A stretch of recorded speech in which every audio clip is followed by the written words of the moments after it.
Bismillahirrahmanirrahim. Assalamualaikum warahmatullahi wabarakatuh. Perkenalkan, nama saya Khairul Huda, NIM 4320012 dari kelas KPI 4A. Akan menjawab 3 pertanyaan yang telah diberikan oleh Bapak Asrul Harahap Hemsos guna memenuhi tugas UAS mata kuliah desain naskah. Pertanyaan pertama itu, coba saudara jelaskan pengertian fitur, artikel, esai, dan berita, serta apa perbedaan dan persamaan naskahnya. Langsung saja, fitur adalah salah satu jenis tulisan jurnalistik berisi perpaduan berita dan opini dengan gaya bercerita yang mengandung unsur menyentuh dan bahasa yang indah. Oleh karena itu, fitur disebut juga karangan khas artikel merupakan contoh karangan faktual secara singkat dan lengkap yang dibuat untuk dipublikasikan di media online maupun cetak, seperti melalui koran, majalah, buletin, dan sebagainya,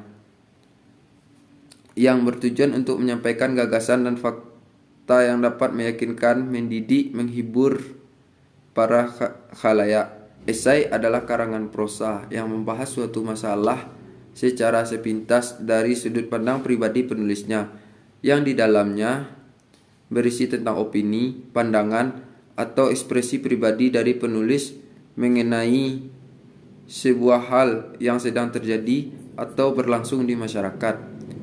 Dan berita adalah informasi mengenai suatu peristiwa yang sedang terjadi. Berita ditulis oleh jurnalis atau wartawan lewat proses pencarian berita atau proses jurnalistik.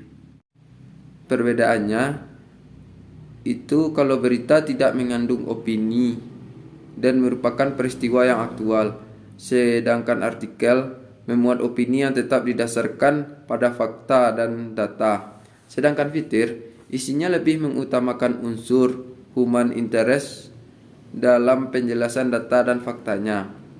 Pertanyaan yang kedua yaitu, bagaimana menyunting bahan berita dengan teknik reportase dan wawancara? Jawabannya yaitu, yang pertama, kita harus tahu dulu apa itu reportase. Reportase merupakan sebuah kegiatan jurnalistik berupa terjun langsung ke lapangan atau tempat kejadian perkara yang biasa disebut dengan TKP. Fakta data yang dikumpulkan harus memenuhi syarat atau unsur 5W1H. Teknik penyuntingan beritanya yaitu, yang pertama, dengan membaca ulang secara teliti naskah berita yang telah ditulis. Yang kedua, mengidentifikasi dan memperhatikan kesalahan yang terdapat dalam penggunaan bahasa, misalnya seperti kesalahan ejaan, tanda baca, konjungsi, kata baku atau tidak baku, diksi atau pilihan kata. Yang ketiga, dengan memperhatikan tata letak atau layout tulisan atau naskah yang meliputi penempatan posisi judul utama, judul tambahan, subjudul, urutan nomor, penempatan gambar atau grafik.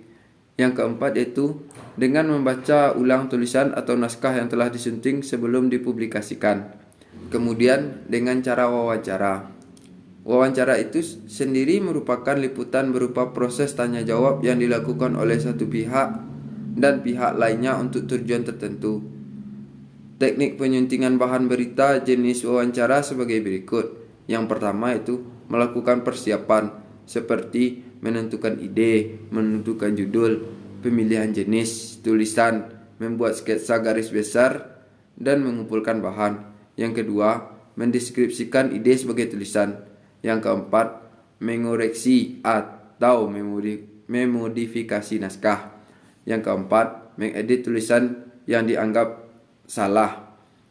Pertanyaan yang ketiga yaitu, coba jelaskan bagaimana cara membuat naskah infografis. Cara untuk membuat naskah infografis yaitu, yang pertama, memilih topik. kita harus mencari tahu dulu apa yang sedang terjadi, yang menjadi pembicaraan di internet atau media sosial, atau istilahnya sekarang itu berita yang trending atau yang viral gitu. Dan juga dari apa yang menjadi pemikiran internal organisasi. Yang kedua, melakukan survei dan riset ke lapangan. Yang ketiga itu mendapatkan data. Yang keempat, menganalisis data. Yang kelima, membuat narasi. Yang keenam, membuat sketsa. Yang ketujuh, mengedit. Yang kedelapan, mendesain naskah infografis tersebut. Mungkin hanya segitu jawaban yang bisa saya berikan terhadap pertanyaan yang telah Bapak berikan. Bila ada kata yang salah, saya mohon maaf. Saya akhiri dengan wabillahi taufik ila aqwamit thariq. Assalamualaikum warahmatullahi wabarakatuh.